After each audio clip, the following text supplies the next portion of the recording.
The meeting room on Galactic Council Station Harmony was in chaos.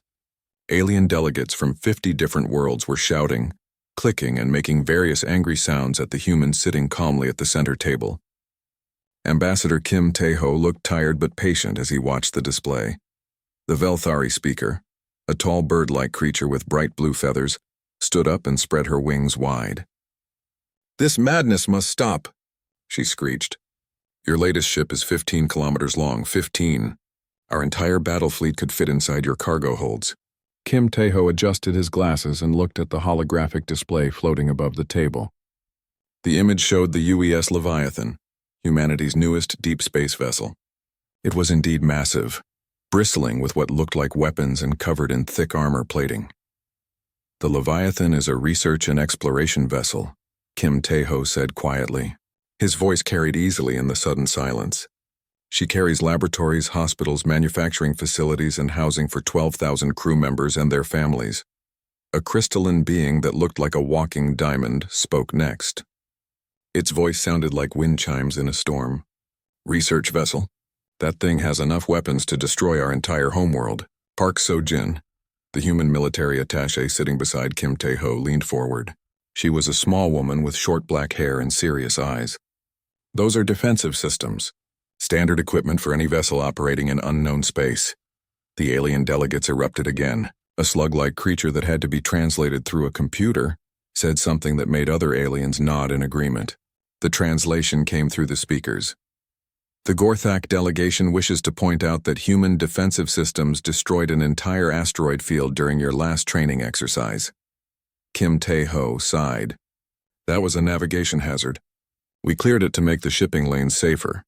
You turned 300 asteroids into dust in 4 minutes. The Velthari speaker's feathers were standing straight up now. Our mining ships would have taken years to process those resources properly." The crystalline being who Kim Tae-ho remembered was some kind of trade representative activated another hologram. This one showed the size comparison between human ships and alien vessels. The difference was shocking. The smallest human military ship was larger than most alien flagships. The Leviathan looked like a whale swimming next to minnows. "Look at this data," the crystal being chimed. "Your small escort ships carry more firepower than our entire defense fleets. Your cargo vessels have armor thicker than our battle cruisers. And now you build this monster." Kim Tae-ho stood up slowly. He was not a tall man, but something about his presence made the room quiet down.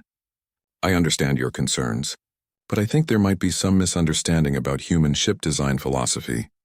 A new voice spoke from the back of the room. It belonged to a Zephyrian, one of the gas-based life forms that lived in environmental suits. "Misunderstanding? Your ships cause panic wherever they go. 3 of our colony worlds have requested emergency evacuation just because a human patrol passed through their system. The Mokari have gone into hibernation," added another delegate. "Their entire species. They saw your Pacific fleet during exercises and decided to sleep until you go away." Park So-jin pulled up her own holographic display. "Perhaps if I explain the technical specifications, it will help clarify our design choices." The aliens leaned forward as Park So-jin began her presentation. She showed them the internal layout of a typical human warship. The aliens grew more confused as they saw the massive medical bays, the schools, the parks, the manufacturing centers. "Your warships have shopping malls," the Velthari speaker said in disbelief. "And movie theaters," added the crystalline trade representative. "This ship has a full university campus," said another alien, pointing at a section of the display. Park So-jin nodded. "Yes. Our ships are designed to operate independently for extended periods, sometimes decades. They need to support not just the crew, but their families and their communities." "Communities?" The slug-like alien's translator made confused noises. "Why do your warships have communities?" Kim Tae-ho stepped forward again. "Because space is dangerous.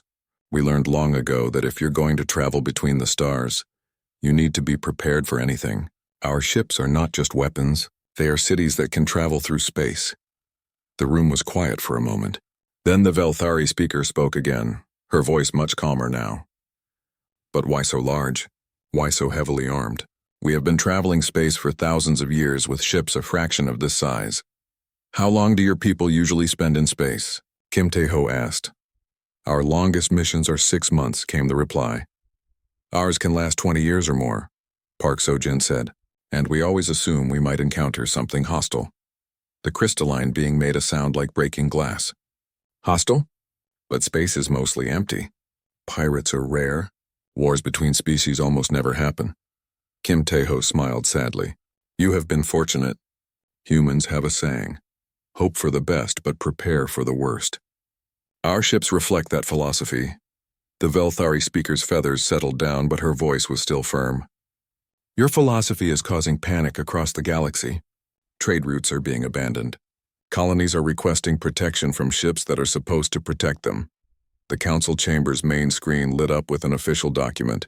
The Velthari speaker read from it.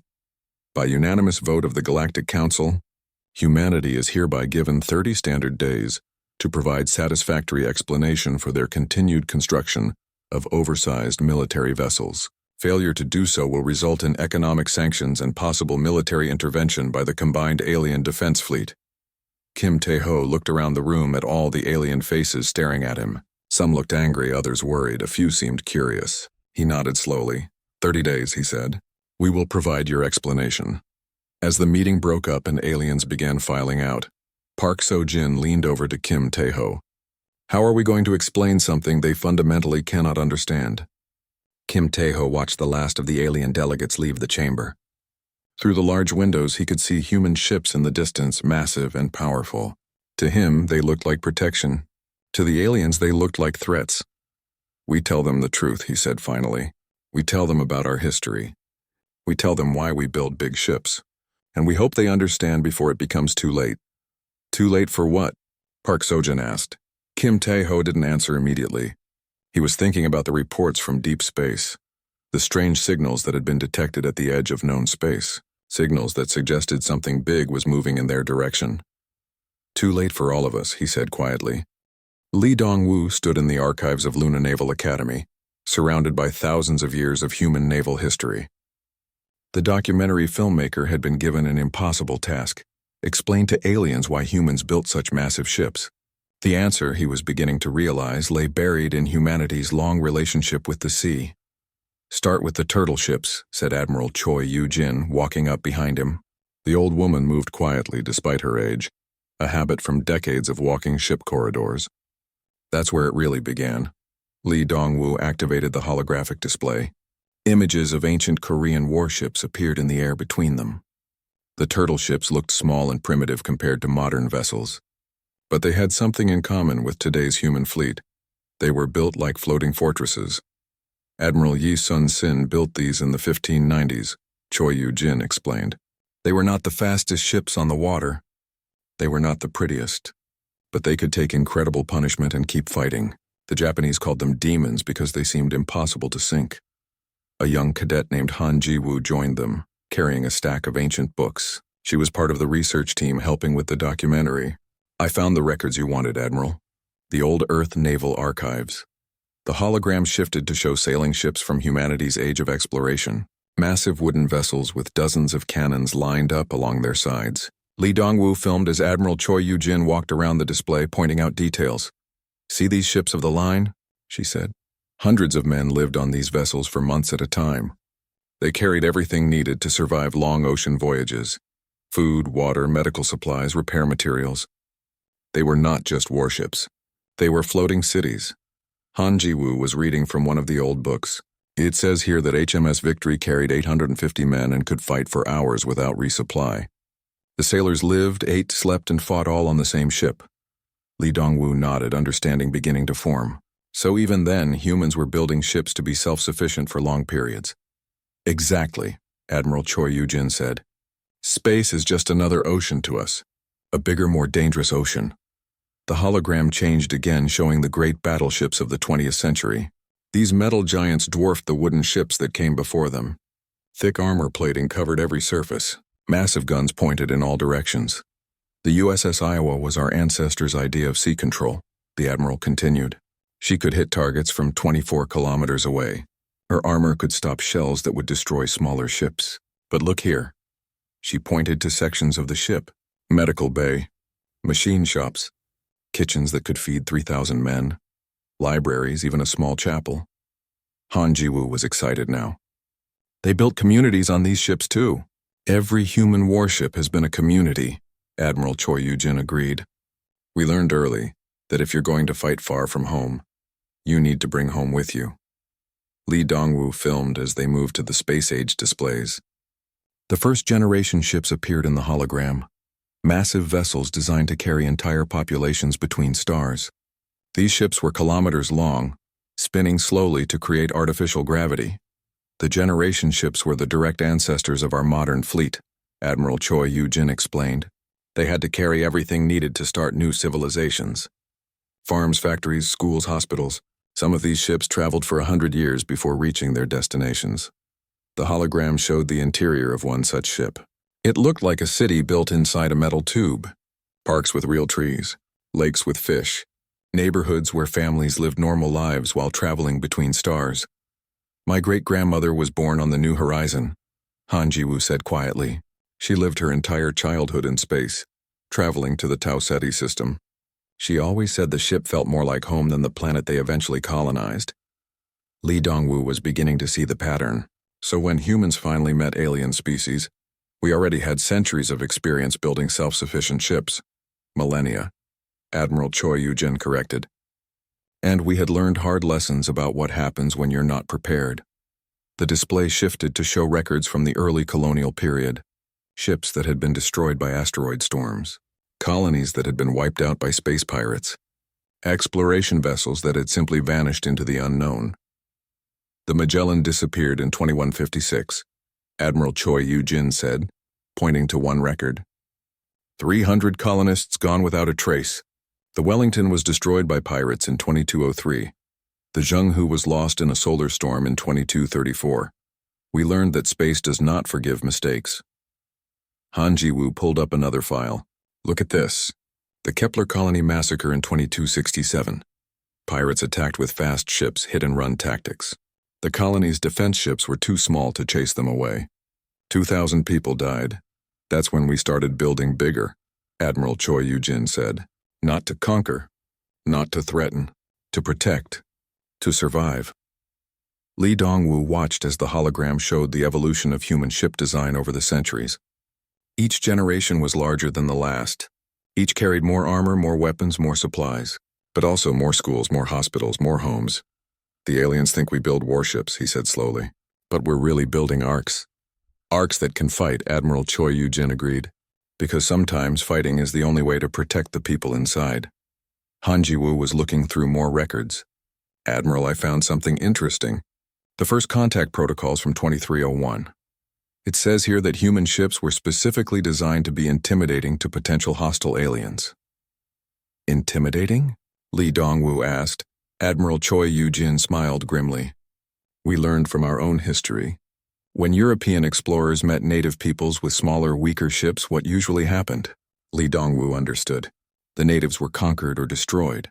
So we made sure that would never happen to us, the Admiral said.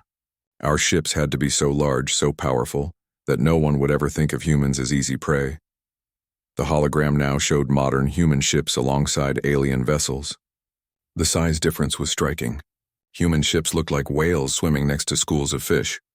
But the aliens aren't hostile, Han Ji-woo pointed out. Most of them seem peaceful. Most, Admiral Choi Yu-jin emphasized. But humans plan for the worst case. What if we meet aliens who are not peaceful? What if something threatens the galaxy that requires massive firepower to stop? Lee Dongwoo thought about the documentary he was making. How could he explain thousands of years of human naval tradition to aliens who had never needed such massive ships? Admiral, he said finally, what would you say to an alien who asked why we can't just build smaller, peaceful ships like they do? Admiral Choi Yu-jin was quiet for a long moment, looking at the displays around them. Ships from every era of human history. Ships that had carried their people safely across dangerous waters and hostile space. I would tell them about the storms, she said finally. Every species faces storms eventually. The lucky ones have ships big enough to weather them. The unlucky ones are swept away. Han Ji-woo looked confused. What storms? Space is mostly empty. Admiral Choi Yu-jin and Lee Dongwoo exchanged glances. Both had heard the rumors from deep space. Strange signals. Missing exploration ships. Something big moving in the darkness between galaxies. The storms that haven't arrived yet, Admiral Choi Yu-jin said quietly.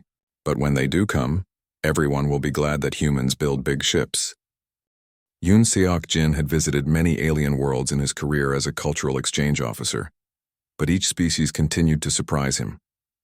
Standing on the flight deck of Velthari Prime's orbital station, he watched their mighty war fleet prepare for a demonstration. The ships were beautiful, elegant and tiny. "Behold the pride of our defense force," announced Wing Commander Kestrel, her blue feathers shimmering with pride. The Swift Strike-class battlecruiser. Yoon Seok-jin looked at the sleek vessel floating before them. It was maybe 50 meters long, built like a giant arrow with wings. Compared to the human shuttle that had brought him here, it looked like a toy. "Very impressive," he said politely. "How many crew members does it carry?" "3, Kestrel replied. "Pilot, gunner, and systems officer. Speed and precision are everything in aerial combat. Big ships are just big targets." Through his earpiece, Yoon Seok-jin heard Dr. Kang Mi-young, the xenobiologist studying alien psychology, make a small noise of understanding. She was back on the human research vessel, monitoring all his conversations. "I see," Yoon Seok-jin said carefully. "And how long can your ships operate independently?" Kestrel tilted her head, a gesture that meant confusion among her people. "Independently? Why would they need to? Our ships return to base every 6 hours for refueling and crew rotation. Long missions tire the pilots." Later, on the crystal gardens of Thuman Prime, Yoon Seok-jin faced a completely different philosophy. The crystalline being known as Resonance showed him their fleet with obvious pride. "Our vessels are grown, not built," Resonance chimed, its body glowing with soft light. "Each ship is a living crystal, connected to our collective consciousness. When a ship is destroyed, we simply grow another." The Thuman ships looked like flying jewels, beautiful but fragile. Yoon Seok-jin watched one dock with the station. The entire process took less than a minute. "What happens if a ship is damaged far from home?" he asked. Resonance's glow flickered, which meant confusion. "Damaged? If a ship cannot return, the crew budding separates and grows into new individuals. The ship returns to the crystal matrix. There is no loss, but what about the experience? The memories? All knowledge is shared through the crystal network," Resonance explained. "Individual existence is temporary. The collective is eternal." Dr. Kang Mi-young's voice came through the earpiece again. "They have no concept of individual preservation. No wonder they can't understand why we build ships to last." The most shocking revelation came on the Zephyrian gas moon of Whisperwind. The gaseous aliens existed in special environmental suits that served as their bodies. Their ships were really just mobile habitats. "Your vessels terrify us," admitted Flow Through Starlight, speaking through a translation device that made her voice sound like wind through trees. "To us they look like mobile planets. We cannot understand why anyone would build something so massive." Yoon Seok-jin was floating in his own environmental suit, adapted to the gas giant's atmosphere. Around them, Zephyrian ships drifted like soap bubbles, beautiful and delicate. "How do you defend yourselves?" he asked gently. "Defend? From what? We hide if there is danger. We flow away like gas through space. Fighting is for solid beings who cannot escape." Back on his ship, Yoon Seok-jin met with Dr. Kang Mi-young to review their findings. The xenobiologist had been studying the psychological profiles of different alien species. "Every species we've met is specialized," she explained, pointing to data on her screen. "The Velthari evolved from flying predators. They think in terms of speed and surprise attacks. The Thuman are essentially a collective organism. Individual survival means nothing to them. The Zephyrians are built to avoid conflict entirely. And humans?" Yoon Seok-jin asked. "We're generalists. We evolved to survive in every environment on Earth. Plains, forests, mountains, oceans, deserts. We learned to prepare for everything because we never knew what might try to kill us next." Their discussion was interrupted by an emergency signal. A Velthari merchant ship was under attack by pirates in a nearby system. The closest human vessel was the UES Aegis, a frigate commanded by Captain Nam Hyun-sik. "This is Captain Nam of the UES Aegis," came the transmission. "We are responding to your distress call." Yoon Seok-jin and Dr. Kang Mi-young watched the rescue operation through long-range sensors. The Aegis was what humans considered a small ship, barely 800 meters long. To the aliens, it looked like a floating mountain. The pirate fleet consisted of 12 fast attack ships, each about the size of the Velthari battle cruisers they had seen earlier. They were swarming around the merchant vessel like angry insects. Captain Nam's voice was calm and professional. "Pirate vessels, this is the UES Aegis. Release the merchant ship and withdraw immediately, or we will be forced to defend them." The pirates' response was predictable. They turned their attention to the human ship, probably thinking that one large target would be easier to handle than a quick merchant vessel. They were wrong. The Aegis opened fire with what humans called point defense weapons. To the pirates, it looked like the wrath of angry gods. Streams of energy and projectiles reached out across space with impossible accuracy. In less than 30 seconds, the entire pirate fleet was destroyed. "Velthari merchant vessel, this is Captain Nam. Are you in need of assistance?" The response from the merchant ship was barely understandable, through the static of excitement and fear. Wing Commander Kestrel's voice came through clearly, though. "Human ship? How did you do that? Your weapons reached across impossible distances. Your targeting was perfect, and you did not even move during the battle."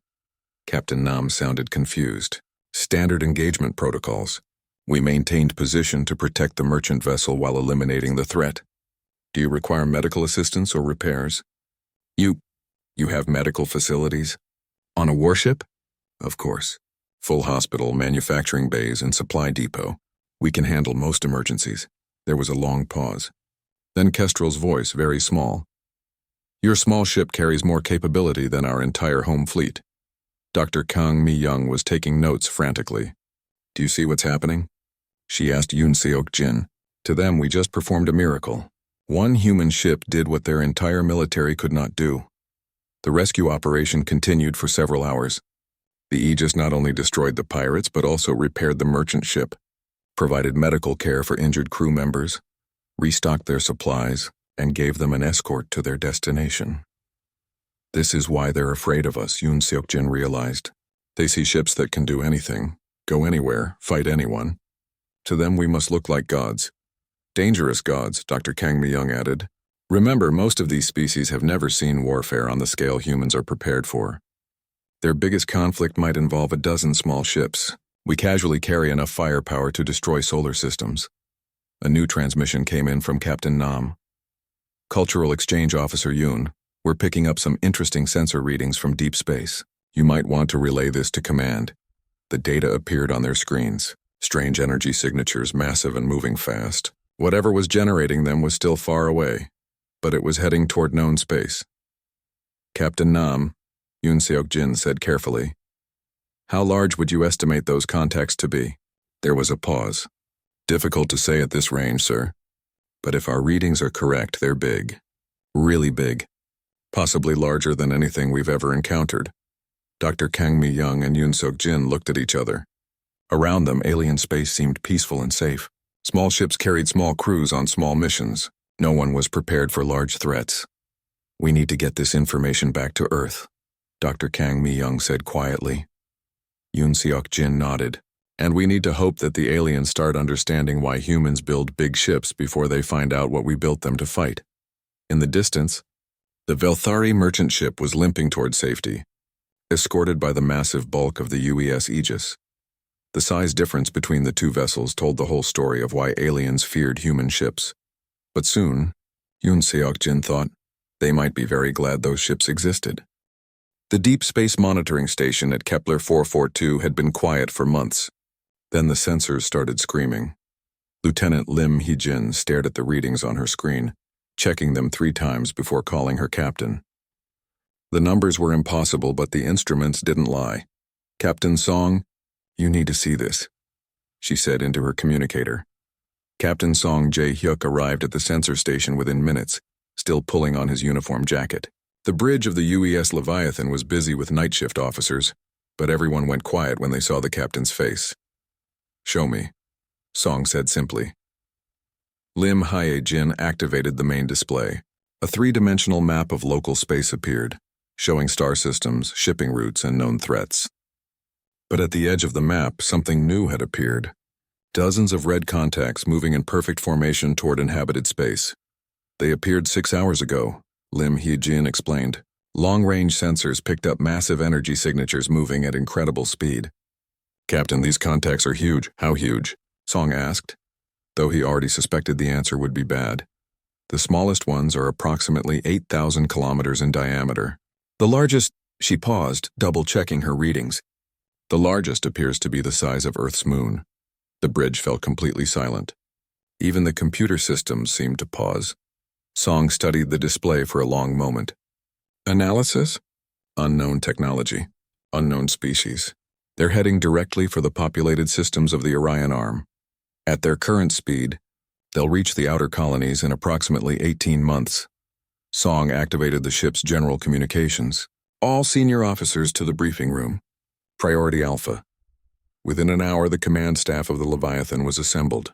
Also present via holographic connection were Admiral Bae Sung-ho of the Third Fleet, Ambassador Kim Tae-ho from the Galactic Council, and Dr. Park So-jin from Human Defense Intelligence. Ladies and gentlemen, Admiral Bae began, we have a situation. What you're about to see is classified at the highest levels. The briefing room's display showed the sensor readings from multiple human ships across the galaxy. The picture was clear and terrifying. A massive fleet of unknown vessels was approaching inhabited space. We're calling them the Devourers, Dr. Park said. Based on fragmentary records from ancient alien archives, they appear every few thousand years. They consume everything in their path. Ambassador Kim Tae-ho looked pale. The Galactic Council archives mention them in old legends. 6 previous galactic civilizations were completely destroyed by something matching this description. Captain Song studied the tactical display. What do we know about their capabilities? They treat stars as fuel sources, Dr. Park replied. They literally consume entire solar systems to power their ships. Previous encounters suggest they have no interest in negotiation, trade, or coexistence. They simply take everything and move on. Admiral Bae activated another display. This is the current state of galactic defenses. The hologram showed the combined alien defense fleet, thousands of small, elegant ships from dozens of species. To human eyes, they looked like a collection of racing yachts and pleasure craft. Total firepower? Captain Song asked. Equivalent to maybe half of our Third Fleet, Admiral Bae replied. Their largest ships are smaller than our destroyers. Against conventional threats like pirates or rogue states, they're adequate. Against this, he gestured at the Devourer fleet. They might as well be throwing rocks. Lim Hee-jin, who had been quietly running calculations, spoke up. Admiral, I've analyzed the size ratios. The Devourer escort fighters are larger than most alien capital ships. Their main battle units are the size of small moons. Exactly, Dr. Park said. This is why we built ships like the Leviathan, not to threaten other species but to be ready for threats like this. Ambassador Kim Tae-ho looked troubled. The aliens will never believe us. They'll think we're making up a threat to justify our military buildup. Some of them already think we're planning to conquer the galaxy. Then we show them, Admiral Bae said firmly. We call an emergency session of the Galactic Council. We present all the evidence, and we hope they understand before it's too late. The emergency session was held on Harmony Station 3 days later. Every major species had representatives present. The mood was tense, with many aliens clearly suspicious of human motives. Captain Song stood before the assembled delegates. The same chamber where Ambassador Kim Tae-ho had been threatened with sanctions just weeks earlier. The irony was not lost on him. Honored delegates, Song began. We have detected an immediate threat to all inhabited worlds in this galaxy. He activated the holographic display. The Devourer fleet appeared in the center of the chamber, massive and menacing. Several alien delegates made sounds of distress. Wing Commander Castral of the Velthari stood up. This is obviously fake. No ships could be that large. The physics are impossible, added Resonance of the Thuman. No species would build vessels of such size. Captain Song nodded calmly. Our reaction exactly. But the sensor readings are confirmed by 17 different monitoring stations across 6 star systems. Dr. Park took over the presentation. Analysis of the energy signatures suggests these vessels are powered by controlled stellar fusion. They literally carry miniature stars as power sources. The crystalline trade representative flickered with agitation. Even if these readings are accurate, surely they represent some natural phenomenon. Space whales, perhaps, or rogue planets. Natural phenomena don't fly in perfect military formation, Admiral Bae said, joining the presentation. These contacts are maintaining precise positions relative to each other, while moving at coordinated velocities toward inhabited space. Flow through Starlight of the Zephyrians spoke through her translator. Why should we believe that humans who build massive warships for no apparent reason have suddenly discovered a convenient threat that justifies those same warships? The question hung in the air. Captain Song looked around the chamber at all the suspicious alien faces. How could he make them understand? Because, Song said finally, we've seen this before. He activated a new display. Ancient human archives appeared, showing records from Earth's history. Invasions, conquests, disasters that wiped out entire civilizations. Humans learned long ago that the universe is not safe, Song continued. We build large ships because we know that someday something large will come to destroy us. This is that day. Lim Hee-jin stepped forward with a data tablet. Honored delegates, our analysis suggests the Devourers will reach the first inhabited systems in approximately 17 months. The outer colonies will be consumed first, then they'll work their way toward the core worlds. What do you propose? Asked the Velthari wing commander, her hostility replaced by uncertainty. Admiral Bay activated the final display. It showed human fleet deployments across the galaxy. Massive ships moving to defensive positions, supply lines being established, manufacturing facilities ramping up production. We propose a unified defense, Admiral Bay said. Every species, every ship, every world working together.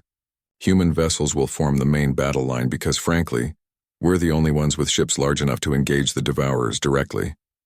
And what do you expect from us? Asked the crystalline trade representative. Captain Song smiled for the first time since the briefing began. Everything you can give us. Your speed, your precision, your technology, your knowledge. Human ships can take punishment, but we'll need alien expertise to find the Devourers' weaknesses. The chamber erupted in discussion as aliens debated among themselves. Captain Song waited patiently, watching their faces. Fear was replacing suspicion. The threat was too large, too immediate to dismiss. Finally, Wing Commander Kestrel spoke for the group. If we agree to this alliance, what guarantee do we have that humans won't use this crisis to establish military dominance over the galaxy? Captain Song looked at her seriously. You have my word that human forces will withdraw to defensive positions once the threat is eliminated. But honestly, Commander, if we lose this fight, questions of political dominance won't matter. There won't be anyone left to dominate. The vote was not unanimous, but it was decisive. The galaxy would stand together, with humanity's massive warships forming the backbone of a defense that no one hoped would be enough. As the session ended, Captain Song received a priority message from deep space monitors. The Devourers had increased speed. They would arrive in 14 months, not 17. Time was running out. The Battle of Kepler Station began at 1437, standard galactic time on a Tuesday that would be remembered as either the day the galaxy was saved or the day it died. Admiral John Min-ho stood on the bridge of the UES Indomitable, watching as the largest fleet in galactic history prepared for the fight of their lives. Through the massive viewports, he could see human dreadnoughts forming a battle line 15 kilometers long. Behind them, thousands of alien vessels waited in carefully organized formations. Final count, Admiral, reported Communications Officer Kim Soo-bin. 23 human capital ships, 847 human escorts, and approximately 12,000 allied vessels from 47 different species. John Min-ho nodded grimly. It sounded impressive until you considered what they were facing. The Devourer Vanguard consisted of 12 moon-sized ships supported by thousands of smaller craft that were still larger than most human vessels. Sir, called out Tactical Officer Shin Yun-soo from her station, the Devourers are entering weapons range. The main display showed the enemy fleet in all its terrifying glory. The Devourer ships looked like mechanical planets, covered in weapon systems and armor that seemed to absorb light itself. They moved with the inexorable certainty of natural disasters. All ships, John Min-ho announced over the fleet communications. This is Admiral Jian. Today we stand not as separate species but as one galaxy defending our homes. Remember your training. Trust your allies, and let's show these machines what happens when the galaxy fights back. The first exchange of fire lit up space like an artificial sunrise. Devourer weapons reached across impossible distances, beams of energy that could crack planets. Several human ships staggered under the assault, their massive armor plating glowing white-hot. But the human ships held their formation and returned fire. The UES Leviathan, Captain Song Jae-hyuk commanding, unleashed its full arsenal. Weapon systems that had never been used in anger sent streams of destruction toward the nearest devourer ship. The alien vessel's shields flared and held, but cracks appeared in its armor. Engineering report. Song called out. Chief Engineer Otamen's voice came from deep in the ship. Forward armor is holding, but we're taking heavy damage. Hull breaches on decks 15 through 20. Emergency teams responding. Around the Leviathan, other human ships were faring similarly. They could absorb incredible punishment, but the devourers hit harder than anything they had been designed to face. "This isn't working," muttered Captain Nam Hyun-sik from the bridge of the UES Aegis. "We're built to fight aliens, not gods." That's when the alien ships showed what they could do. Velthari fighters, tiny and fast, swarmed around the massive devourer ships like angry insects. Their weapons couldn't penetrate the enemy armor, but they could distract and confuse. Devourer point defense systems, designed to stop large projectiles, couldn't track targets that small and quick. "Human vessels," came Wing Commander Kestrel's voice over the communications. "We're marking weak points on the enemy hulls. Coordinates coming through now." On the tactical display, red dots appeared on the devourer ships, sensor arrays, weapon mounts, shield generators, places where precise strikes might do real damage. The human ships adjusted their fire, concentrating on the marked targets. Gradually, the tide began to turn, but the real breakthrough came from an unexpected source. "Admiral," Otamen called out from the Leviathan's engineering section, "I'm getting readings from the Thuman ships. They're doing something to our hull armor." On the external cameras, crystalline formations were growing across the Leviathan's damaged sections. Thuman repair ships had attached themselves to the human vessel like mechanical parasites, but instead of draining it, they were making it stronger. "The crystals are integrating with our armor," Otamen reported, wonder in his voice. "They're creating a hybrid defense system. Our protection just increased by 300%. Similar scenes were playing out across the human fleet. Alien technology was combining with human engineering in ways no one had imagined possible. Zephyrian electronic warfare systems were being patched into human targeting computers. Velthari engines were being grafted onto human missiles to increase their speed and maneuverability. "All ships," Communications Officer Kim Soo-bin announced. "We're receiving technical data from 47 allied species. Engineering teams are reporting successful integration of alien systems with human technology." Admiral John Minho watched as his fleet transformed before his eyes. Human ships were becoming something new, something more than the sum of their parts. The battle raged for 18 hours. 7 human dreadnoughts were destroyed along with thousands of alien vessels. But the Devourers were taking damage too. One of their moon-sized ships was disabled. Drifting helplessly as smaller vessels swarmed over it like ants on a fallen giant. The turning point came when Captain Song, commanding the now crystal-armored Leviathan, led a coordinated assault on the Devourer flagship. Human heavy weapons guided by Velthari targeting systems and powered by Thuman energy crystals punched through shields that had seemed impenetrable. "Target their power core," Song ordered. "All ships, focus fire on the marked coordinates." The combined fleet poured everything they had into the Devourer flagship. For a moment, nothing seemed to happen. Then the massive ship began to come apart, internal explosions ripping it to pieces. The destruction of their flagship seemed to break something in the Devourer fleet. The remaining ships began to withdraw, moving back toward deep space with the same mechanical precision they had shown attacking. "Sir," Shin Yun-soo reported, "all enemy contacts are leaving the system. We're reading massive damage to their fleet structure." Admiral John Min-ho allowed himself a small smile. "Signal all ships. Pursue and harass, but don't engage directly.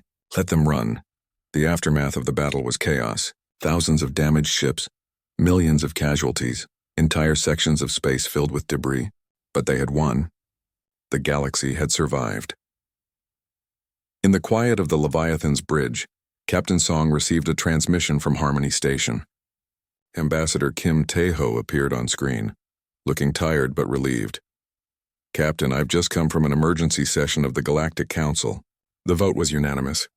The galaxy wishes to establish a permanent defense force, with human ships forming the core and alien vessels providing specialized support."